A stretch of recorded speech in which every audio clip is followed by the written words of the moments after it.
محمد سيد الكونين والثقلين والفارقين من عرب ومن عجم. حضرت ابو طلحہ رضی اللہ تعالیٰ عنہ اس پرندے کی آواز کی طرف متوجہ ہو گئے، یہاں تک کہ ظہر کی نماز تھی غالباً، اس کی آواز میں ایسا متوجہ ہو گئے کہ بھول گئے کتنی رکعت ہوئی تھی، 2 پڑھے تھے کہ 3 پڑھے تھے. آپ کو شک ہو گیا کہ میری 2 رکعت ہوئی کہ 3 رکعت ہوئی. پرندے کے چہچہانے نے مست کر دیا. پھر آپ نے سلام پھیرا، اپنی نماز پھر دوبارہ مکمل کر لی. دوڑتے ہوئے میرے آقا صلی اللہ علیہ وسلم کے پاس آئے، کہا یا رسول اللہ صلی اللہ علیہ وسلم، آپ کی بارگاہ میں خبر دینے آیا ہوں. آپ کو معلوم ہے میرا سب سے حسین باغیچہ ہے مدینے کے گرد و نواح میں؟ کہا ہاں معلوم ہے. حضرت ابو طلحہ نے کہا یا رسول اللہ صلی اللہ علیہ وسلم، آج میں اسی باغیچے میں نماز پڑھ رہا تھا، ظہر کے وقت ایک پرندہ چہچہانے لگا، میرا خیال اس طرف ہو گیا. کہا کیا ہوا پھر؟ کہا اس کی طرف اتنا متوجہ ہو گیا کہ میں نماز میں اپنی رکعت بھول گیا، لیکن یا رسول اللہ صلی اللہ علیہ وسلم بعد میں نے اپنی نماز کو درست کر لیا، لیکن آپ کی بارگاہ میں آج اس لیے آیا ہوں آپ گواہ ہو جائیں اس پورے باغیچے کو میں نے صدقہ کر دیا. کہا پورا اتنا قیمتی باغیچہ؟ کہا میں اس باغیچے کو رکھنا نہیں چاہتا جو مجھے میرے رب کی عبادت میں خلل پیدا کرے. میں اگر وہاں نہ گیا ہوتا، نہ وہ پرندہ آیا ہوتا، پورے درختوں کے باغیچے کو انہوں نے صرف اس بات پر وقف کر دیا، صدقے میں دے دیا. یہ وہ صحابہ ہیں جنہوں نے کبھی اس بات کی پرواہ ہی نہیں کی. ایک بار میرے آقا صلی اللہ تعالیٰ علیہ وسلم محفل میں بیٹھے، ایک صاحب شکایت لے کر کے آئے، ایک صحابی ہیں وہ شکایت لے کر کے آئے، یا رسول اللہ صلی اللہ تعالیٰ علیہ وسلم، میرا مدینہ طیبہ میں گھر ہے اور گھر کے آنگن میں کچھ درخت ہیں، میرا پڑوسی اس کے بھی آنگن میں کچھ درخت ہیں، یا دونوں کے چھوٹے چھوٹے باغیچے تھے. میں بیچ میں دیوار بنا رہا تھا، دیوار بنانے کے بیچ میں ایک درخت آ گیا ہے. میں اپنے پڑوسی سے کہہ رہا ہوں کہ وہ درخت تو مجھے دے دے، میری دیوار سیدھی ہو جائے گی. ہوتا ہے کبھی کبھار. وہ درخت بیچوں بیچ آ گیا، باؤنڈری وال میں کمپاؤنڈ بنا رہے تھے، بیچ میں آ گیا ہے، لیکن تھا وہ پڑوسی کا. اس صحابی نے اس سے کہا تو اس پڑوسی نے کہا میں نہیں دوں گا. انہوں نے کہا بیچ دے، ایک درخت میرے کمپاؤنڈ کے اندر آ جائے گا. اس نے کہا وہ بھی نہیں کروں گا. ان کی دیوار ایسے لے کے جانا پڑتا، ٹیڑھی ہو جاتی. حضور اکرم صلی اللہ علیہ وسلم کے پاس وہ آ کر کہنے لگے اس کا مسئلہ میں کیا کروں؟ اللہ کے نبی صلی اللہ تعالیٰ علیہ وسلم نے اس پڑوسی کو بلایا، کہا کہ میرے اس صحابی کی دیوار سیدھی ہو جائے تو ایک درخت اسے دے دے. کہا نہیں دوں گا میں. میرے آقا صلی اللہ علیہ وسلم کے فرمانے کے بعد بھی اس نے نہ کہا. پھر اس کے بعد حضور صلی اللہ علیہ وسلم نے فرمایا میں تجھے بتا دوں کہ تو وہ ایک درخت میرے اس صحابی کو دے گا، اللہ تجھے جنت میں ایک ایسا درخت دے گا جس کے نیچے گھوڑا 100 سال دوڑے گا. اس کے سائے کے نیچے 100 سال دوڑے گھوڑا، اتنا بڑا درخت تجھے جنت میں دے گا اللہ. اس کو کیا ہے، منافقت تھی. اس نے کہا نہ نہ نہ، مجھے نہیں چاہیے، مجھے نہیں چاہیے اس جنت کے وعدے کو. حضور اکرم صلی اللہ تعالیٰ علیہ وسلم خاموش ہو گئے. محفل میں جو صحابہ بیٹھے تھے جیسی حضور سے جنت کی تعریف سنتے تھے وہ مچل جاتے تھے. ایک صحابی کھڑے ہو گئے، حضرت ابو دحداح رضی اللہ تعالیٰ عنہ. ابو دحداح کھڑے ہوئے کہا یا رسول اللہ صلی اللہ تعالیٰ علیہ وسلم، اگر میں وہ درخت خرید کر کے اس صحابی کو دے دوں تو وہ فضیلت مجھے بھی ملے گی جو آپ نے اس پڑوسی کو بتایا ہے؟ میرے آقا صلی اللہ علیہ وسلم نے فرمایا ابو دحداح ہاں تجھے بھی ملے گی. یہ ابو دحداح کون ہے جانتے ہیں؟ اللہ اکبر، مدینے کے بڑے امیر آدمی، بلکہ مدینے کی مارکیٹ میں اگر سب سے اعلیٰ قسم کی کھجور کہیں ملتی تھی تو ابو دحداح کے باغیچے کی تھی. ان کے کھجوریں لینے کے لیے لوگ انتظار میں رہتے تھے، بکنگ پہلے ہوتی تھی.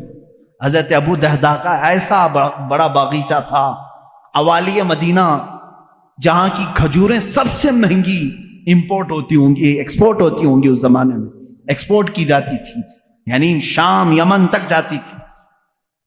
حضرت ابو دحداح کا باغیچہ پورے مدینے میں مشہور تھا.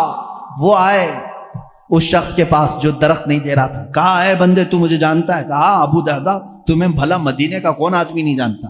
کہا میرا باغیچہ جانتا ہے؟ کہا ہاں کیوں نہیں. اس باغیچے کی خصوصیت یہ، وہ خود بولنے لگا وہ منافق کہ ابو دہدا تیرا باغیچہ مدینے کا سب سے قیمتی باغیچہ ہے، اس کی کھجوریں لینے کے لیے لوگ انتظار میں کھڑے رہتے ہیں، اور پلس اس میں یہ ہے کہ انہوں نے ایک بڑا بہت ہی عالیشان گھر بنایا تھا اس باغیچے کے اندر، اور اسی میں ایک کنواں بھی تھا جو میٹھے پانی کا تھا، ایک نہر جاری کر دی تھی، ایک بہت حسین و جمیل ماحول اس باغیچے کے اندر تھا. وہ منافق خود کہہ رہا ہے مجھے معلوم ہے تمہارے باغیچے کو. حضرت ابو دہدا نے کہا میں وہ پورا باغیچہ دیتا ہوں، وہ ایک درخت دے گا؟ اس نے کہا یہ کیا پاگل پن ہے، ایسی بھی کوئی بات ہو سکتی ہے؟ ابو دہدا کا باغیچہ اور میرا ایک درخت، وہ بھی کمپاؤنڈ کے بیچ میں آ رہا ہے. حضرت ابو دہدا سے اس نے کہا کیا یہ بات تو ہوش و حواس میں کہہ رہا ہے؟ کہا جب بھی رسول پاک کے پاس ہوتے ہیں مکمل اعتماد کے ساتھ بات کرتے ہیں. یہاں دنیا کا اللہ کا سب سے آخری رسول موجود ہے، یہ میرے گواہ ہیں. اس نے کہا فوراً دے دو. حضور صلی اللہ تعالیٰ علیہ وسلم سے انہوں نے کھڑے کھڑے تجارت کر دی، کھڑے کھڑے وہیں پر. اس منافق نے کہا میں نے ایک درخت بیچ دیا. حضرت ابو دہدا نے کہا میں نے اپنا پورا باغیچہ تجھے بیچ دیا. ہو گئی بات. ابو دہدا آئے، باغیچے میں گھر بھی تھا، بیوی بھی تھی، بچے بھی تھے، سامان بھی تھا. دروازے پر کمپاؤنڈ کے باہر کھڑے باغیچے کے پکارنے لگے اپنی بیوی کو، ام دہدا میں نے یہ باغیچہ آج بیچ دیا ہے. عورتوں کے معاملات تو معلوم ہوں گے آپ کو، اپنے مردوں کی کوئی چیز بیچنے کہاں دیتی، لیکن وہ صحابیہ تھی. اندر سے کہتی ابو دہدا تم بڑے تاجر آدمی ہو، کچھ بھی سودا کرو گے تو فائدے کے بغیر تو نہیں کرو، مجھے یقین ہے کوئی نفع کی تجارت کر کے آئے ہوگے. نفع کی؟ ابو دہدا نے کہا ہاں بالکل تو نے صحیح گمان کیا، میں نے نفع کی ہی تجارت کی ہے. ام دہدا نے کہا بیچ دیا؟ کہا ہاں جلدی سے اپنا سامان اٹھا اور باہر نکلا، اب ہماری ملکیت میں نہیں ہے یہ باغیچہ، اب ہماری ملکیت میں نہیں. وہ جلدی جلدی سامان اٹھانے لگی اور دروازے پر ابھی آئی نہیں تھی. پوچھا کتنے میں بیچا، کتنے میں بیچا؟ بیوی کو بتانا تو ہوگا. ابو دہدا باہر ہی کھڑے کہنے لگے رسول اللہ صلی اللہ علیہ وسلم کے پاس تجارت ہوئی ہے، میں نے یہ پورا باغیچہ ایک ایسے درخت کے بدلے میں بیچا ہے جس کے سائے میں گھوڑا 100 سال دوڑے گا. وہ چیخنے لگی، چلانے لگی. کہا ابو دہدا میں نے صرف تجھ کو دنیاوی تجارت میں ماہر سمجھا تھا، تو آخرت کا بھی تاجر نکلا. اپنے شوہر پر ایسا یقین رکھنے والی خاتون سامان لے کر باہر نکل آئی. یہ نہیں کہا بچے کہاں رہیں گے، کہاں گھر بنے گا، کچھ نہیں، سب چھوڑ کر باہر نکل آئی. اور پلس یہ کہہ رہی ہے تو آخرت کا بھی ماہر تاجر نکلا. میرے آقا صلی اللہ علیہ وسلم کے پاس آئے اپنی بیوی اور بچوں کو لے کر کے. کہا یا رسول اللہ میں نے اسے سپرد کر دیا، اپنے اس صحابی سے کہیں اپنی دیوار سیدھی کر لے اور اپنا درخت اندر کر لے. اب پھر پوچھنے لگے یا رسول اللہ صلی اللہ علیہ وسلم اب وہ جو آپ نے وعدہ کیا تھا وہ ایک درخت میرا پکا ہے نا؟ حضور صلی اللہ علیہ وسلم نے فرمایا نہیں. اب یہاں بات کبھی کبھار میرے آقا صلی اللہ تعالیٰ علیہ وسلم تفریح قلب کے لیے فرماتے تھے. ابو دہدا کے ہوش و حواس بھاگتا ہو گئے، کھڑے ہو گئے کہ آقا پورا باغیچہ دے آیا ہوں. ابو دہدا پوچھ رہے ہیں آقا میرا وہ ایک درخت پکا ہے جو آپ نے فرمایا؟ حضور نے فرمایا نہیں ابو دہدا وہ تو ایک درخت کے بدلے میں تھا، وہ تو ایک درخت کے بدلے میں تھا، تو پورا باغیچہ دے آیا ہے. اب میرے مولا نے مجھے وہی کر کے بتایا ہے ابو دہدا کو جنت میں وہ باغیچہ دوں گا جس کے درختوں کی کوئی گنتی بھی نہیں کر سکے گا. حضور صلی اللہ علیہ وسلم فرما رہے ہیں میں تیرے باغیچے کے درختوں کی گنتی دیکھ رہا ہوں. حضرت ابو دہدا اسی وقت کہے فزت برب الکعبہ، رب کعبہ کی قسم میں کامیاب ہوں. یہ یقین اگر کسی کے پاس تھا تو وہ صحابہ کی زندگی میں تھا. اگر رسول فرما دے تو انہیں 100% یقین ہوتا. میرے آقا نے فرمایا ہے تو مجھے مل کے رہے گا. عزیزان گرامی احادیث رسول اگر تمہیں کسی بات کی طرف بلاتی ہیں تو دنیا کو ٹھوکر مار دینا، کیونکہ میرے نبی نے جو وعدہ فرمایا ہے وہ حق ہے اور 100% حق ہے. اس طرح کئی صحابہ ہیں جنہوں نے اپنی تمام چیزیں وار دی میرے آقا صلی اللہ علیہ وسلم کی. حضرت عثمان ابن عفان رضی اللہ تعالیٰ عنہ ایک بار نہیں کئی مرتبہ، انشاءاللہ العزیز خلفائے راشدین کی سیرت میں کل عرض کروں گا. میں ان کی قربانیوں کے متعلق بھی آپ کے سامنے کچھ باتیں رکھنے کی کوشش کرتا ہوں. یہاں وہ صحابہ حضرت صہیب رومی رضی اللہ تعالیٰ عنہ روم سے چل کر مکہ میں آئے تھے. شروع میں آئے تھے تو غلام بن کر کے آئے تھے، پھر آزاد ہوئے، پھر تجارت کرنے لگے، اتنا کمائے کہ مکہ میں ایک بڑے امیر بن گئے، جائیداد خریدا، پراپرٹی بنائی، مالدار ہو گئے اور ایمان لے آئے. رسول کریم صلی اللہ علیہ وسلم جب ہجرت کر کے مدینے چلے گئے، حضرت صہیب مکہ میں ہی رہ گئے. انہوں نے یہ طے کیا کہ نہیں، مجھے بھی اب مکہ چھوڑ کر اس جلوہ جہاں آرا کو دیکھنے کے لیے نکلنا ہے. جب وہ جانے لگے تو مکہ والوں نے گھیر دیا، کہا کہ اے صہیب، تو جب آیا تھا تو تیرے پاس کچھ بھی نہیں تھا، تو نے سب کچھ مکہ سے کمایا ہے، تو ہمارا مال ہم تو لے جانے نہیں دیں گے. انہوں نے آدھی جائیداد لکھ کر کے دے دی مکہ والوں کو، مفت میں میری آیت آدھی جائیداد لے لو اور مجھے جانے دے دو. آدھی جائیداد انہوں نے لے لی اور اس کے بعد حضرت صہیب رومی رضی اللہ تعالیٰ عنہ نکلنے لگے. گنڈے مکہ کے پھر بیچ راستے میں آئے، پکڑ لیے، ان کو مارنا شروع کیا، ان کو جگہ جگہ سے مارا کہ ناک ان کی پھٹ گئی. ان کی آدھی جائیداد ابھی مکہ میں باقی تھی. حضرت صہیب رومی رضی اللہ تعالیٰ عنہ نے یہاں تک کہ وہ اپنی باقی آدھی جائیداد بھی جو کئی سالوں میں انہوں نے کمائی تھی، مکہ والوں سے کہا کہ یہ بھی میں نے دے دیا، اس پر میرا کوئی حق نہیں، بس مجھے قدم رسول میں بیٹھنا مل جائے. اتنا ہی نہیں، مکہ والوں نے ان کے جسم پر موجود کپڑے بھی اتار دیے، کپڑے پھاڑ دیے، اور وہ صرف 2 چادروں میں مدینہ طیبہ تشریف لائے. میرے آقا صلی اللہ تعالیٰ علیہ وسلم کی بارگاہ میں رہے، اصحاب صفہ کے ساتھ بیٹھتے رہے، اور میرے آقا صلی اللہ تعالیٰ علیہ وسلم کی بارگاہ میں جو کچھ بھی آتا تھا وہ حضور ان صحابہ پر صدقہ کرتے، اسی پر گزر بسر ہوتا تھا.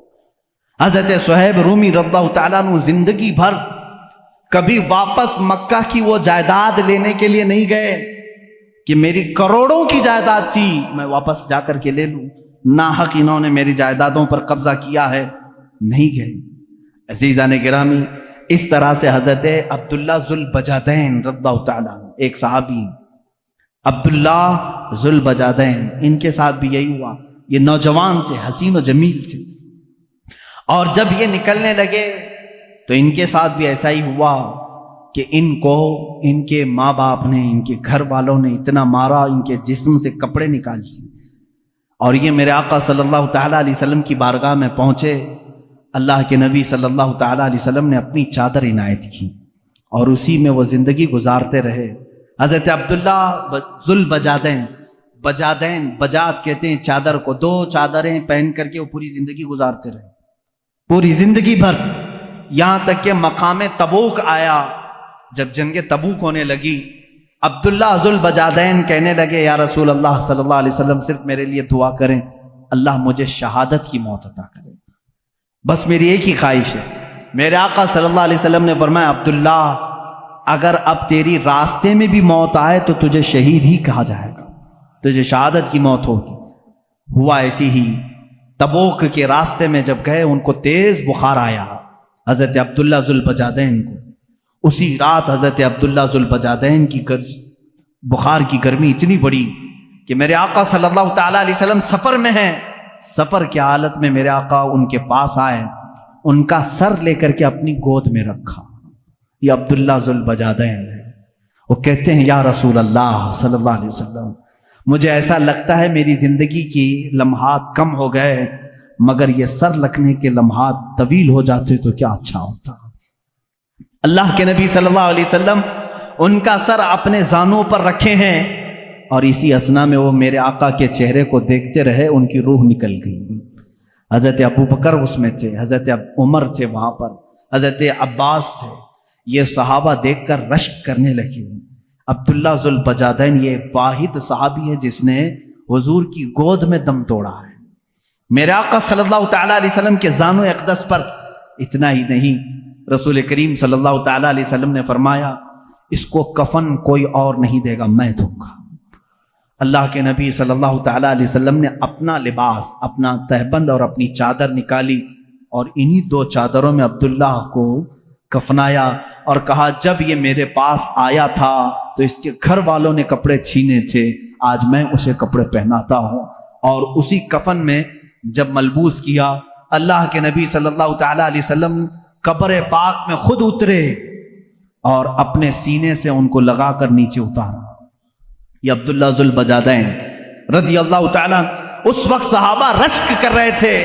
حضرت عمر کہتے ہیں کاش اس وقت میری موت ہوئی ہوتی۔ اللہ کے نبی صلی اللہ تعالی علیہ وسلم نے ان کو جس انداز میں قبر پاک میں اتارا، عزیزان گرامی 1-2 صحابی نہیں ہیں جنہوں نے اس راستے پر مشقتیں اٹھائی، محنتیں کی، اور اتنی مشقتیں، اللہ کی پناہ اتنی مشقتیں۔ ایک صحابی حضرت خبیب، اللہ اکبر، ان کا تذکرہ آتا ہے رونگٹے کھڑے ہو جاتے ہیں۔ حضور اکرم صلی اللہ تعالی علیہ وسلم نے 3 صحابہ کو ایک مہم پر بھیجا تھا، یہ تینوں گرفتار ہو گئے۔ 10 صحابہ تھے اس میں سے، ان میں سے یہ 3 گرفتار ہوئے، اس میں حضرت خبیب بھی تھے۔ یہ مکہ والوں نے ہی انہیں گرفتار کیا تھا۔ گرفتار کرنے کے بعد ان کو ایک جگہ قید میں رکھا، کتنے دن تک؟ تقریباً 10 دن تک قید میں رکھا۔ کھانا نہیں دیتے تھے، پانی نہیں دیتے تھے۔ ہم کربلا کے واقعات سنتے ہیں میرے عزیزو، صحابہ کے یہ جانثاریاں کیوں نہیں سنتے جن کے ساتھ سخت ترین اذیتیں اس زمانے کے ظالموں نے کی۔ حضرت خبیب کو 10 دن کے بعد نکالا، دعوت عام ہوئی، مکہ والے جمع ہوئے۔ حضرت خبیب کو انہوں نے آخری دن سولی پر چڑھانے کا طے کر لیا تھا، سولی تیار کی گئی، لیکن کافروں نے اتنا ہی نہیں کیا، حضرت خبیب کو اس کھوٹے پر باندھا گیا جس پر سولی دینی تھی۔ باندھ کر کے سب سے پہلے ان کے ناخنوں کو پکڑ سے نکالا، کھینچا۔ ایک ناخن کو اگر پکڑ سے کوئی کھینچے تو اس کی اذیت کیا ہوتی ہے۔ مسلح کیا ان کے جسم کا، ان کے کان کاٹے، ان کی آنکھ میں سلائیاں پھیر تھیں، لوہے کی گرم سلائیاں ان کی آنکھوں میں پھیری، ناک کاٹ دی گئی، ہونٹ کاٹے گئے، یہاں تک کہ ایک ظالم قریب میں آ کر کے ان کے پیٹ میں ایسا نیزہ مارا کہ جس سے ان کا کلیجہ دکھنے لگا، پیٹ کے باہر کلیجہ لٹکنے لگا۔ اس حد تک ان کو اذیت دی گئی۔ سولی پر ابھی نہیں چڑھایا گیا تھا، اس وقت ایک مجمع جمع تھا حضرت خبیب کو مارنے کے لیے۔ کسی نے کہا اے خبیب کاش تیری جگہ محمد ہوتے، سب کٹ گیا ہے۔ جلال میں آتے ہیں، کہتے ہیں ظالموں تم کہتے ہو میری جگہ محمد تھے، میرے جسم کے ٹکڑے ہو جائیں میں ان کے قدموں میں کانٹا چبھنا بھی گوارا نہیں کروں گا۔ میں نہیں دیکھ سکتا کہ میرے نبی کے تلووں میں کانٹا بھی چبھ جائے، لو میرے جسم کے اور ٹکڑے لو۔ انہیں کٹے ہونٹوں کے ساتھ بولنے لگے۔ ایک عورت آئی، کہا ہے مکہ والوں ہمارا نظام تو ہے کسی کو قتل کرتے ہیں تو آخری خواہش پوچھتے ہیں، جب کسی کو پھانسی دیتے ہیں تو اس کی آخری خواہش پوچھتے ہیں۔ اس نیم کو، اس روایت کو مت توڑو، اگرچہ یہ دین چھوڑے ہوئے لوگ ہیں، ان کی بھی آخری خواہش پوچھ لو۔ لوگوں نے کہا کیا ہے تمہاری آخری خواہش؟ حضرت خبیب کہتے ہیں میری رسیاں کھول دو، 2 رکعت نماز پڑھنا چاہتا ہوں۔ یہ وہ صحابہ ہیں کہتے ہیں رسیاں کھول دو، میں 2 رکعت نماز ادا کرنا چاہتا ہوں۔ کھول دیا گیا، اسی حالت میں وہ نماز ادا کی، سب جسم کے ٹکڑے ان کی کر دیے جا چکے تھے۔ جلدی سے سلام پھیر لیا، بہت مختصر نماز پڑھی، بہت مختصر نماز پڑھی۔ پھر جب سولی پر چڑھائے جانے لگے تو کسی نے کہا خبیب تم چاہتے تو لمبے سجدے کر لیتے، چاہتے تو بڑی نماز پڑھتے، کیونکہ تمہاری آخری خواہش ہے، مکہ والوں کا نیم ہے اس کو پورا کرتے ہیں۔ حضرت خبیب نے کہا اے ظالموں میں نے اس لیے جلدی نماز پڑھی کہیں تم یہ نہ سوچ لو کہ موت کے ڈر سے نماز لمبی کیا ہے، موت کے ڈر سے میں نے نماز لمبی نہیں کی، مجھے تو شہادت کا شوق ہے، میں جلد سے جلد جام شہادت پینا چاہتا ہوں۔ حضرت خبیب کو سولی پر چڑھایا کافروں نے۔ کیا ہم میں سے کسی کے ساتھ یہ مظالم ہوئے ہیں آج؟ میں نوجوانوں سے پوچھتا ہوں کہ آج کون سی چیز ہے جو تمہیں نماز سے روکی ہوئی ہے؟ کیا کبھی کسی نے تمہارا کلیجہ نکال کر باہر رکھا؟ کیا کبھی تمہارا کسی نے کان کاٹا، کسی نے ہونٹ کاٹے، کسی نے تمہاری آنکھوں میں سلائیاں پھیری؟ تم تو گرم بستروں پر سو کر کے نماز چھوڑتے ہو، مؤذن صدائیں دیتا رہتا ہے، باوجود تمہیں آواز آنے کے تم مسجد کی طرف آنا نہیں چاہتے۔ آج لوگوں کی سستی اور کاہلی یہاں تک لے آئی ہے میرا مولا دن میں تمہیں 10 مرتبہ یہ آواز دیتا ہے حی علی الفلاح، کامیابی کی طرف آ جاؤ. تم میں سے کوئی اس کی طرف کان نہیں دھرنا چاہتا. یاد رکھنا قیامت کے دن یہ سب صحابہ بھی میرے نبی کی فہرست، میرے نبی کی جماعت میں ہوں گے، اور اس وقت ہم کیا چہرہ لے کر کے ان کے سامنے کھڑے رہیں گے. اگر ہم سے سوال ہو، ہم سولی پر چڑھ کر کے بھی نماز نہیں چھوڑنا چاہتے. ہماری آخری خواہش پوچھی جاتی تو ہم سجدہ پسند کرتے. اے بندے تجھے کیا ہوا تھا؟ تجھے اللہ نے اچھی صحت بھی دی تھی، تجھے طاقت بھی دی تھی، دولت بھی دی تھی، اور آزادی بھی دیا تھا. یہاں تمہارے سروں پر تلواریں نہیں ناچ رہی ہیں کہ تمہیں نماز سے روکا گیا ہو. اس کے باوجود تم خوشی خوشی نماز چھوڑتے تھے، تم چاہ کر کے نماز چھوڑتے تھے. ان صحابہ کو جواب دینے کے لیے کسی کے پاس آج ہمارے پاس ہے تیاری؟ اگر نہیں ہے تو میرے عزیزوں نمازوں کی طرف توجہ کرو. یہ وہ صحابہ ہیں رضوان اللہ تعالی علیہ مجمعین جن کے واقعات پڑھتے پڑھتے ہمارے جسم کے رونگٹے کھڑے ہو جاتے ہیں، ہمارے جسم کی کپ کپی چھوٹ جاتی ہے. انہوں نے کسی موقع پر بھی دین کو نہیں بیچا. ایک جوان صحابی عبداللہ بن حذافہ سہمی رضی اللہ تعالیٰ، یہ رومی لشکر میں ایک بار جنگ میں گئے تھے. روم، ملک روم، وہاں کے سپاہیوں نے ان کو قید کر دیا اور عیسائی بادشاہ کے پاس لے کر آ گئے. جوان ہیں، غالباً ان کی عمر 22-23 سال کی ہے. بہت سارے مسلمان بھی قیدی تھے، ان کو بھی پکڑ کے لائے. یہ بہت حسین و جمیل تھے، بہت بہادر تھے. نوجوانوں سنو، بادشاہ کے پاس قیدی بن کر کے آئے. بادشاہ نے کہا تو اپنا پرانا دین چھوڑ، میرے دین میں آ جا، میں تجھے اپنا سپاہی بناتا ہوں، وزیر بناتا ہوں. کہا اتنی ہلکی دولت کے لیے اتنا بڑا سودا ہرگز نہیں ہو سکے گا. ہم دین کو اتنی ہلکی دولت پر نہیں بیچ سکتے. بادشاہ نے سختیاں کرنا شروع کی، یہاں تک کہ بادشاہ کے سامنے ایک بڑے دیگ میں تیل رکھا گیا اور کھولایا گیا، گرم کیا گیا. ایک مسلمان قیدی کو لا کر کے اس میں ڈال دیا بادشاہ نے، وہ تیل میں جل گئے. عبداللہ بن حذافہ کو کہا گیا دیکھ تیرے ساتھ بھی ہم وہی کریں گے، اگر تو دین کو قبول کر لیتا ہے تو ٹھیک ہے. وہاں ان کے پاس رخصت تھی، شریعت نے یہ اجازت دی تھی تھوڑی دیر کے لیے اگر چاہو دل سے ایمان نہ نکالو، زبان سے کہہ دیا ہوتا تو جان بچتی. لیکن ان صحابہ نے رخصت پر کبھی عمل نہیں کی، وہ عزیمت پر عمل کرتے رہے. کہا اس تیل میں جانے سے مجھے کوئی گھبراہٹ نہیں، مجھے تو جہنم کا خوف لگتا ہے، مجھے تو جہنم کا خوف ہے، اس تیل کا کوئی ڈر نہیں. بادشاہ نے دیکھا یہ ٹس سے مس نہیں ہوتا، کچھ بھی نہیں کرتا. آخری میں بادشاہ نے کہا تو ایک بار میرے سامنے سجدہ کر لے، میری تعظیم کر لے، میں تجھے چھوڑ دوں گا. کہا یہ ناممکن بات ہے، ناممکن ہے، میں ایک ہی خدا کو سجدہ کرتا ہوں، میں تو اپنے نبی محمد صلی اللہ علیہ وسلم کو سجدہ نہیں کرتا، تو تجھے کیسے سجدہ کروں. نوجوان صحابی کا ایمان دیکھیں بادشاہ کے محل میں کھڑے ہو کر، جب ان کی آزمائش کا وقت تھا، اور اللہ کہاں سے کیسے بچانا ہے یہ وہ بہتر جانتا ہے. اخیر میں بادشاہ نے کہا ایسا نوجوان میں نے اپنی زندگی میں نہیں دیکھا، زندگی میں نہیں دیکھا. وہ عیسائی بادشاہ تھا. لاسٹ میں اس نے صرف اتنی بات کہی، اس نوجوان کو دیکھتے ہی یہ کہاں تک ڈٹا رہتا ہے. اخیر میں اس نے یہ آپشن دیا کہ ایک بار تو میری پیشانی کو چوم لے، میں تجھے چھوڑ دوں گا. کہا میرے سارے ساتھی مسلمانوں کو، کہا سب کو چھوڑ دوں گا. حضرت عبداللہ بن حذافہ نے کہا ایک بار پیشانی چوم لینے سے کیا ہے. وہ گئے اور اس کی پیشانی کو چوما، اور بادشاہ نے صرف اتنی بات پر ان کو بھی آزاد کیا، پورے مسلمان قیدیوں کو بھی آزاد کیا. جب وہ مدینہ لوٹ آئے حضرت عمر فاروق رضی اللہ تعالیٰ عنہ کو یہ واقعہ سنانے لگے.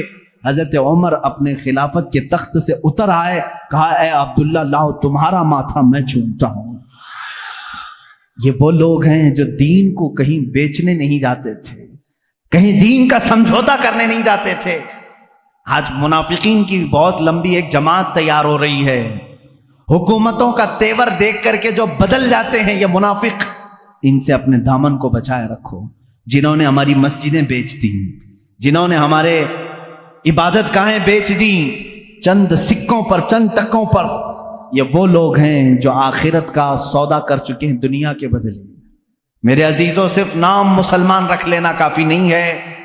مسلمان وہ ہے جو اپنا سب کچھ اللہ اور اس کے رسول کے لیے بیچ دیتا ہے، اپنی جان تک وہ قربان کرتا ہے. صحابہ کی باتیں آج مجھے کہنا اس لیے بھی ضروری تھا کہ اگر ہم ان کے تذکرے نہ سنائیں تو کیا پہاڑی چوہوں کے واقعات سناؤں آپ کے سامنے، بھیڑ بکریوں کے واقعات سناؤں، لومڑی کتے کے واقعات سناؤں جو آج بہت سارے سیلیبس کی کتابوں میں بھرے ہوئے ہیں. اپنے بچوں کو اگر واقعات سناؤ تو بلال حبشی کے سناؤ کہ یہ کبھی نہ ڈرے. اگر اپنے بچوں کو سناؤ واقعات تو حضرت خبیب کے واقعات سناؤ، حضرت سلمان فارسی رضی اللہ تعالیٰ عنہ کے سناؤ کہ جنہوں نے پوری زندگی تلاش رسول میں ختم کر دی تھی. جانتے ہیں یہ 3 بار بکے ہیں. حضرت سلمان فارسی پہلے مجوسی باپ کے بیٹے تھے، آگ کی پوجا کرتا تھا ان کا باپ. وہ عیسائیوں کو دیکھ کر کے ان کو اچھا لگا، عیسائی بن گئے. ملک شام میں عیسائی بن کر رہے، پوری تعلیم حاصل کی، لیکن وہ اچھے عیسائیوں کے شاگرد تھے، ایمان والے. ہر عیسائی ان سے کہتا تھا اے سلمان، وہ آخری رسول کے آنے کا وقت قریب ہے، اگر تیری زندگی میں آ جائے تو ان پر ایمان لانا. حضرت سلمان فارسی اس انتظار میں سالوں گزار گئے. ملک شام کے کئی علاقوں میں، پھر عراق میں رہے.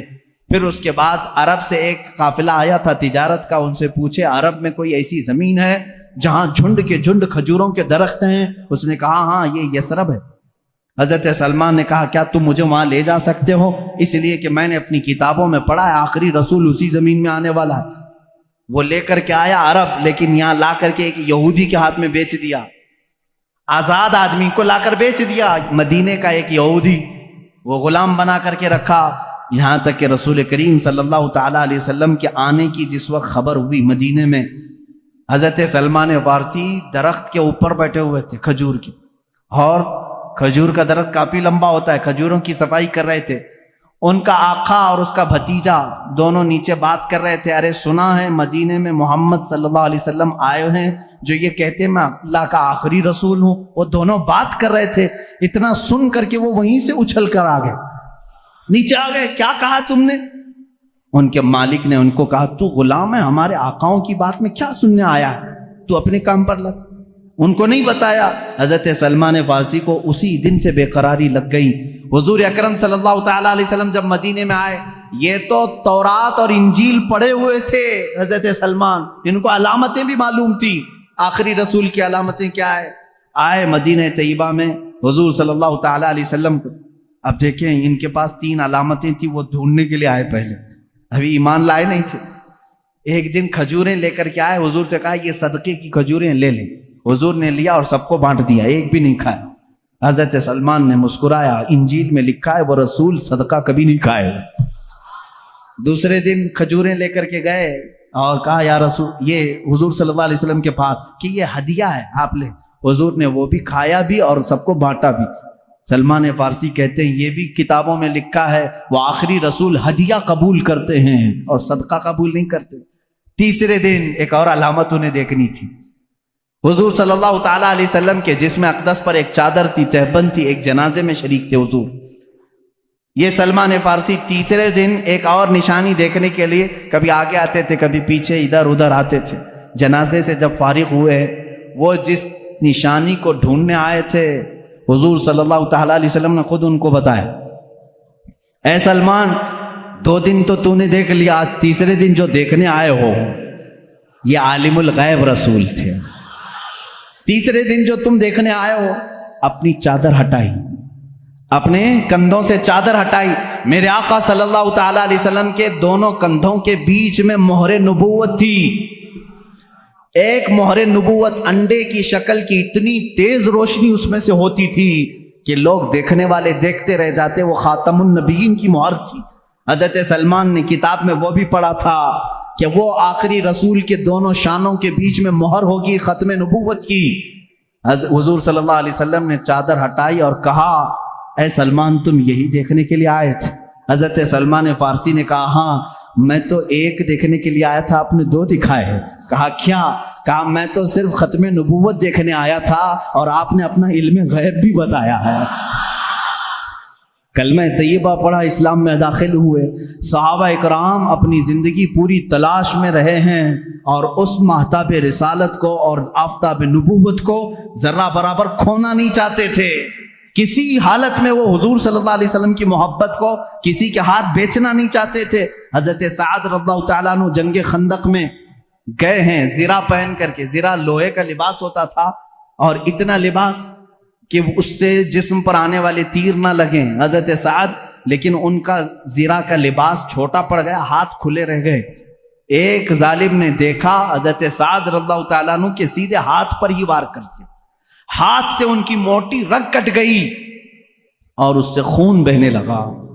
اتنا خون کہ وہ پکڑ کر کے حضور کے پاس آئے تو میرے آقا صلی اللہ علیہ وسلم کے چہرے پر بھی خون، جسم اقدس پر خون حضرت سعد کے. اور ظالموں نے ان کے اوپر نیزے چلائے تھے ہاتھوں پر، جو حصہ ان کا زرہ سے کھلا ہوا تھا وہ سب مارا گیا تھا. حضرت سعد رضی اللہ تعالیٰ عنہ کس لیے آئے تھے معلوم؟ میدان سے چھوڑ کر کے. یہ وہ صحابی ہیں، میں آپ کو بتاؤں، حضور صلی اللہ تعالیٰ علیہ وسلم پر اس وقت ایمان لائے تھے جب میرے آقا ابھی مکہ میں ہی تھے. یہ مدینے کے ہیں رہنے والے حضرت سعد.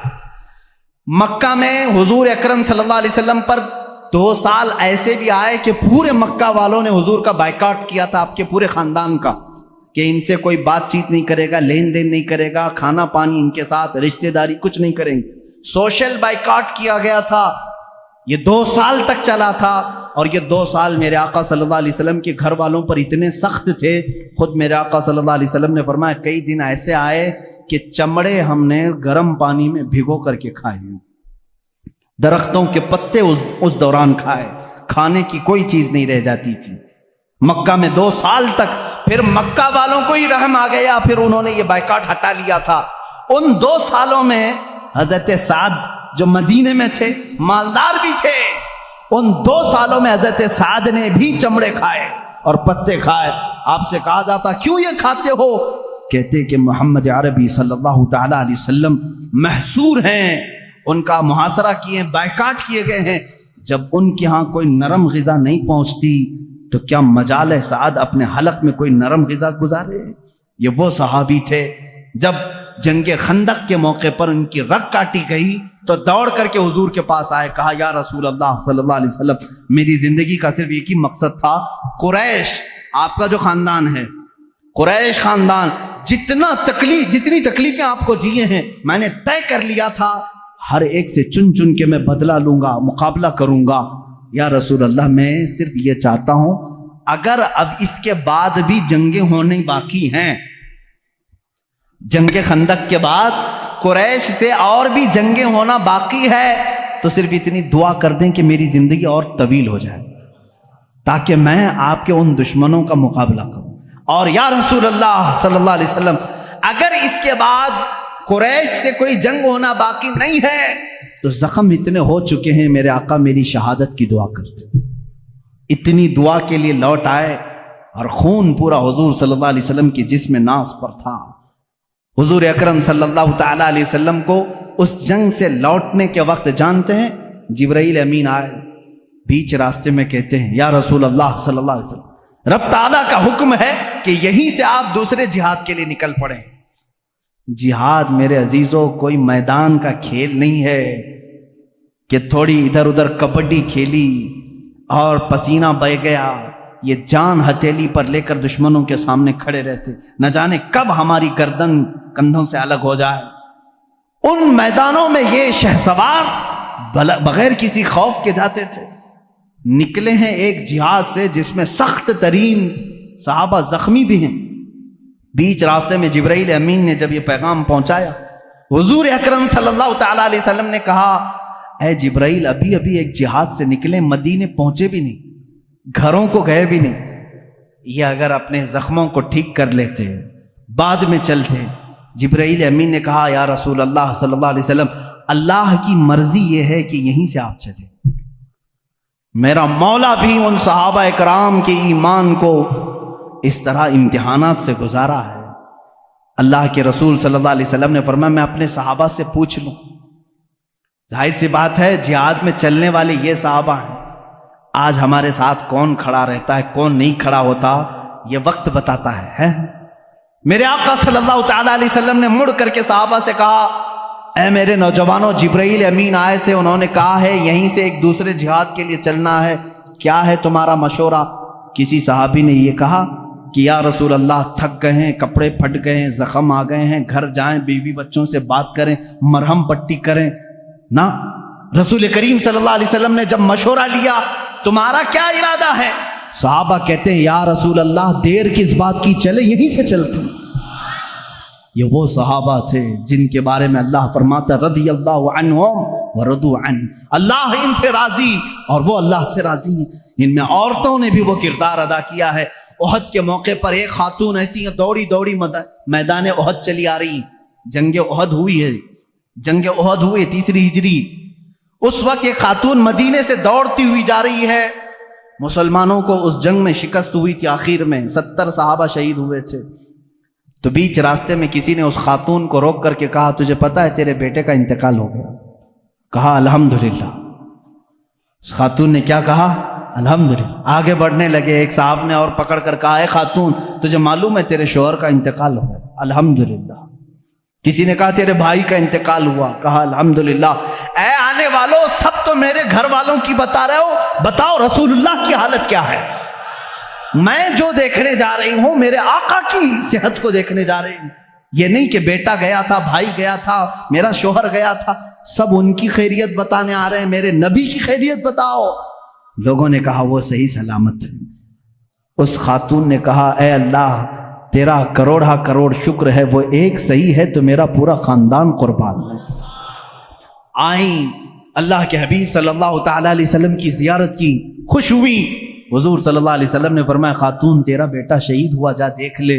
وہ کہتی ہیں یا رسول اللہ اگر آپ کا حکم ہے تو میں دیکھتی ہوں، اگر آپ کا حکم ہے تو میں دیکھتی ہوں۔ اپنے نوجوان بیٹے کی لاش میدان میں پڑی ہے، گئی، جا کر کے بیٹے کو دیکھا، ٹٹولنے لگی، اس کے جسم سے جبہ اٹھایا، پیٹھ کو سہلانے لگی اپنے ہاتھ سے، پورے پیٹھ کو سہلائی، پھر سیدھا کیا، سینے پر دیکھا تو پورا سینہ چر گیا تھا، پورا سینہ چھدا ہوا تھا، سجدے میں گر گئی۔ کسی صحابی نے پوچھا مائی یہ کیا کر رہی تھی تو؟ کہتی ہیں جب میرا بیٹا میرے آقا کے ساتھ نکل رہا تھا تو میں نے اسے وصیت کی تھی، بیٹا جنگ کا ماحول ہے، سخت ہو سکتا ہے، لیکن یاد رکھنا اگر تو پیٹھ پھیر کر بھاگتا ہوا مارا گیا، میدان جہاد چھوڑ کر کے جاتا ہوا اگر مارا گیا، میں اپنا دودھ معاف نہیں کروں گی، میں اپنا دودھ معاف نہیں کروں گی۔ اس وقت تک تیرے قدم جمے رہنا چاہیے جب تک تیرے نبی پر کوئی آنچ نہ آئے، جب تک تیرے نبی کی حفاظت ہوتی رہے۔ میں نے یہ وصیت کی تھی، لیکن اللہ کا شکر ہے میں نے سب سے پہلے آ کر میرے بیٹے کی پیٹھ کو ہی دیکھا۔ اللہ کا شکر ہے میرے بیٹے کی پیٹھ پر ایک بھی تیر نہیں ہے، جتنا بھی یہ کھایا ہے سب سینے پر کھایا ہے۔ یہ وہ خواتین تھیں جنہوں نے بچے پیدا کیے تھے رسول اللہ کے دین کے لیے۔ آج مائیں بچوں کے پاؤں کی بیڑیاں بن جاتی ہیں، روکتی کہاں جا رہا ہے؟ بچہ اگر تھوڑا سدھرنے کی بات بھی کرے، ارے چھوڑو مولانا لوگوں کی صحبت میں، کہاں کیا مولوی بننے جا رہا ہے؟ داڑھی چہرے پر تیرے کب سے آنے لگ گئی؟ کیا مولانا لوگوں کے ساتھ بہت زیادہ بیٹھ رہا ہے؟ یہ خواتین کا آج دور ہے۔ کیوں؟ یہ وہ مدینے کی خواتین نہیں ہیں، یہ تو 24 گھنٹوں میں سے 18 گھنٹے سیریل دیکھنے والی ہیں۔ یہ وہ ہیں جو فلموں کی دل دادا ہیں، ان کی نظروں میں آئیڈیل کوئی اور ہے۔ لیکن اے نوجوانوں، اگر میری باتیں خواتین سنتی بھی ہیں، ان سے بھی میں کہوں گا اگر ذرا برابر بھی ایمان ہے تو اپنے گھروں میں حسنین جیسے بچے پیدا کرو، ان کی تربیت حسن و حسین جیسی ہو، اس لیے کہ پھر تمہیں فاطمہ زہرا کے ساتھ جنت میں جانے کا شرف بھی ملے گا۔ قیامت کے دن جو خواتین سیدہ کائنات کے ساتھ جائیں گی تمہارا بھی نام شامل ہوگا۔ صحابہ کی سیرت یہ ناتمام ہے میرے عزیزو، جتنی بھی باتیں میں سناؤں ان کی قربانیاں ایسی ہیں کہ رسول کریم صلی اللہ تعالیٰ علیہ وسلم کے لیے ان کی محبت ایسی۔ ایک واقعہ میرا دل دہلا دیتا ہے۔ ایک خاتون، میں نے کہا تھا ابھی، 1.5 سال کے بچے کو لے کر کے آئی تھی اور حضور کے پاس پیش کرتی ہیں، کہتی ہیں یا رسول اللہ اسے بھی لے کر کے جائیں۔ آقا نے پوچھا اس کا کیا کریں؟ کہتی ہیں اپنے مجاہدین صحابہ کے ہاتھ میں دے دیں، جب دشمنوں کی طرف سے تیر آئے گا تو میرے بچے کو ڈھال تو بنایا جا سکے۔ میرے گھر میں اس بچے کے علاوہ کوئی نہیں ہے. یوں ہی ان کو اللہ نے نہیں کہا رضی اللہ عنہم ورضوا عنہ. بدر کے میدان میں میرے آقا جا رہے ہیں, مدینے کے ایک گھر میں جھگڑے کی آواز آ رہی ہے. کس کے جھگڑے کی؟ باپ بیٹا جھگڑا کر رہے ہیں. کان لگا کر کے لوگوں نے سنا کس بات پر جھگڑا ہو رہا ہے. باپ کہتا ہے جنگ بدر میں میں جاؤں گا, بیٹا کہتا میں جاؤں گا. گھر میں دو میں سے کسی ایک کو رہنا ضروری تھا. رات کے وقت دونوں باپ بیٹوں نے قرآن اندازی کی, چٹھی ڈالیں گے, جس کے نام کی چٹھی نکلے گی وہ جائے گا. دونوں نے قرآن نکالا. باپ بوڑھے تھے, بیٹے جوان تھے. جوان کہتا ہے کہ نہیں میں جاؤں گا. بوڑھے جو تھے وہ کہتے ہیں نہیں میری تو عمر ہو گئی, مجھے جانے دے, شہادت مجھے حاصل کرنے تھے. دونوں کے درمیان جب یہ بات ہونے لگی تو حضور صلی اللہ تعالی علیہ وسلم کو بھی اس کی خبر ہوئی. چٹھی نکالی گئی, قرآن ڈالو. ڈالا گیا تو بیٹے کا نام ہے, وہ خوش ہو گئے. دوسری بار اس باپ نے کہا نہیں دوسرا اور ایک بار ڈالو. پھر ڈالا گیا, پھر بیٹے کا ہی نام نکلا. حضور سے پوچھا گیا چٹھی میں نام ایک بار, پھر تیسری بار ڈالا گیا تو باپ کا ہے. انہوں نے کہا اب تو مجھے جانا ہی ہے. حضور کے پاس فیصلہ آیا. حضور نے فرمایا آپ کی عمر زیادہ ہے, آپ گھر سنبھالو, بیٹے کو جانے دو. تھاڑے مار کر رونے لگے, تھاڑے مار کر رونے لگے اور اپنے گھر آئے. کہا اپنے بیٹے سے ہائے میرا بڑھاپا مجھے صحبت رسول سے چھین لیا, کاش میں بوڑھا نہ ہوتا تو آج شاید میں جاتا. وہ صحابہ تھے جنہوں نے جانثاریاں پیش کی ہیں. ناموس رسالت کی آج بات آتی ہے تو لوگ آئیں کائیں کرتے ہیں. اسی نبی کے نام کی آج بات آتی ہے تو لوگ بغلیں جھانکتے ہیں. آج یاد رکھو مسلمانوں, تمہاری اگر عزت باقی ہے تو اس نام رسول سے باقی ہے. اگر تم نے ناموس رسالت پر پہرا دینا چھوڑ دیا, دیکھ لینا تمہارے ساتھ وہ حشر ہوگا کہ تمہارے جسموں کے چھیتڑے اچھالے جائیں گے. تمہارے گھروں کی ماں اور بہنوں کو بازار میں لا کر کے یہ بیچ دیں گے, اس لیے کہ اس امت کے ساتھ وہی حشر ہوگا جو اپنے نبی کی عزت کے لیے پہرا نہیں دے سکتی. یاد رکھنا, میں کہتا ہوں میرے ہر بچے کو یہ عہد کر لینا چاہیے میری جان بعد میں, عزت رسول پہلے مقام پر ہے, میرے نبی کی ذات پہلے مقام پر ہے. ایک صحابی ہیں, ان کے ساتھ تو ایسا بھی ہوا کہ ان کی ماں کوستی تھی ان کو, وہ ایمان نہیں لائی تھی. وہ صحابی ایمان لائے تھے. وہ کہتی تھی بیٹھ کر کے, مکہ میں بیٹھ کر کہتی تھی جب تک وہ میرے پاس واپس نہیں آئے گا میں سر پہ کنگھی نہیں کروں گی, گھر میں اندر نہیں جاؤں گی. دھوپ پہ بیٹھی رہتی تھی. وہ ماں کو چاہتے بھی تھے. دل بھر آیا کیا کروں, ماں کو دیکھوں کہ اس طرف رسول پاک کو. اخیر میں مکہ سے ابو جہل اور کئی لوگ آئے, آ کر کے کہا سمجھایا تیری ماں مر جائے گی, دھوپ میں بیٹھی ہے, کنگھی نہیں کروں گی, ایسی قسمیں کھائی. اس صحابی نے کہا میں ماں کو بہت چاہتا ہوں, بہت عزت دیتا ہوں, لیکن جاؤ اس سے کہہ دو اپنے سر میں کنگھی بھی کرے اور چھاؤں میں بیٹھ جائے, اس لیے کہ اس کی قسم ٹوٹ جائے گی مگر مجھ سے دامن رسول نہیں ٹوٹے گا, نہیں چھوٹے گا. یہ وہ صحابہ ہیں جو حضور صلی اللہ تعالی علیہ وسلم کے لیے کوئی بھی چیز چھوڑ سکتے تھے. ہر چیز, اپنے بچے, اپنا مال, اپنی اولاد, اپنا گھر, اتنے سارے واقعات میں تمہارے سامنے رکھا. کس لیے؟ آج جب دین کی ضرورت آئے گی ایک میرا جملہ سن کر کے جائیں. جب کبھی شریعت نے کیا حکم دیا؟ شریعت نے حکم یہ دیا ہے کہ جب تم پر کوئی آفت آئے, تمہاری جان پر, جیسے بیماری آ گئی, بہت بڑی بیماری آ گئی, تو کیا کرتے ہیں ہمارے بزرگان دین؟ صدقہ دے دو. ہیں صدقہ دے کر اپنی جان بچاؤ. بکرا صدقہ دیا, مرغا صدقہ دیا, مال صدقہ دیا, گیہوں خیرات کیا, کچھ بھی صدقہ دو, کیونکہ صدقہ آئی ہوئی بلاؤں کو ٹالتا ہے. یہ حدیث پاک میں. اب میری بات سنو, جب تمہاری جان پر کوئی آفت آئے تو صدقہ دے کر کے جان بچا لو, اور جب دین پر کوئی آفت آئے اپنی جان دے کر کے دین کی حفاظت کرو. ایمان اور دین کے لیے اب کیا چیز دینا ہوگا؟ جان دے کر کے اپنا دین بچاؤ.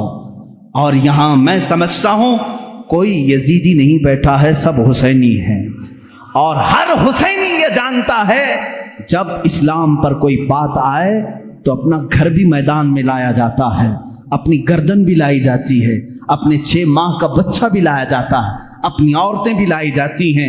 یہ نہیں دیکھا جاتا کہ میرے بعد میرے گھر کا کیا ہوگا، میری بیویوں کا کیا ہوگا، میری بہنوں کا کیا ہوگا، میرے بچوں کا کیا ہوگا، نہیں دیکھا جاتا۔ حسینی وہ ہے جو صرف یہ دیکھتا ہے اگر میری گردن جاتی ہے جائے، لیکن شریعت مصطفیٰ پر آنچ نہ آنے پائے۔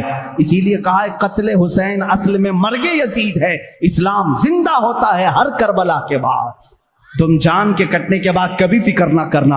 آج مجھے معلوم ہے میری یہ جو تقریریں ہیں لوگ سمجھتے ہیں، مجھے معلوم ہے کتنے ہماری تقریروں میں گرم ہوتے ہیں اور کتنے پسند کرتے ہیں اور کتنے کیا کیا کرتے ہیں، لیکن کچھ وہ بھی ہیں جن کو مروڑ بھی ہوتی ہے، جن کے دلوں میں پھپولے پھوٹتے بھی ہیں، کچھ کی آنکھوں میں بہت تیز گڑتا بھی ہوں۔ تکلیف ہے، وجہ مجھے بھی معلوم ہے اور آپ کو بھی معلوم ہے، لیکن یاد رکھو اگر ان ظالموں نے کبھی ایسا وقت میرے اوپر لایا، قید کر دیا، سولی پر چڑھایا، پھانسی بھی دے دی، میں بخوشی اس پھانسی کو چوم کر کے قبول کروں گا، اس لیے کہ اللہ میرے ساتھ ہے، رسول کریم صلی اللہ تعالیٰ علیہ وسلم کی شریعت میرے ساتھ ہے۔ صرف میرا یہی کہنا ہے اے اللہ موت آتی ہے تو ایمان پر آئے، لیکن ان ظالموں کے لیے ہمارا ایمان کہیں سودا نہ چلا جائے، کہیں بیچنے میں نہ آ جائے۔